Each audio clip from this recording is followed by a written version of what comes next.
السلام علیکم یو ځل بیا تاسو سره موجود یم یاسر ټیکنیکل چینل لا نننۍ ویډیو کې موږ تاسو ته دروښایو چې بغیر واټر مارک نه KineMaster څنګه انسټال کو یعنې هغه کومه لوګو چې په KineMaster کې یعنې تاسو چې کومه ویډیو په KineMaster ایډیټ کوئ او هغه کوم سایټ ته چې کوم نیم راځي یعنې کومه لوګو د KineMaster راځي نو د هغې نه بغیر موږ KineMaster څنګه انسټال کو نننۍ ویډیو کې موږ تاسو ته دغه طریقه دروښایو بالکل تاسو کولی شئ چې بغیر واټر مارک نه یعنې بغیر لوګو نه تاسو KineMaster انسټال کړئ نو دغه ویډیو کې تاسو دغه طریقه درښایو که تاسو تر اوسه پورې زموږ چینل نوی سبسکرایب کړی یاسر ټیکنیکل چینل ضرور سبسکرایب کړئ او د فیسبوک پیج هم لایک کړئ او ویډیو نور ملګرو سره شیر کړئ نو زه د ویډیو په طرف ویډیو شروع کوم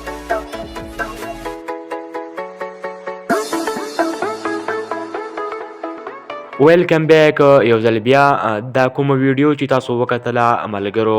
د دې ویډیو په کمنټس کې د KineMaster لینک دی یعنې کوم KineMaster چې تاسو انسټالول غواړئ بغیر واټر مارک نه یعنې بغیر لوګو نه دغه KineMaster لینک تاسو ته په دې ویډیو کمنټس کې دی او کوم ملګري چې ویډیو په یوټیوب ګوري نو په ډسکرپشن کې لینک دی نو د هغې ځای نه تاسو په اسانۍ سره انسټال کولی شئ ښه ملګرو که څوک دا ویډیو په فیسبوک ګوري نو مهرباني وکړئ دا ویډیو د نورو ملګرو سره شیر کړئ او په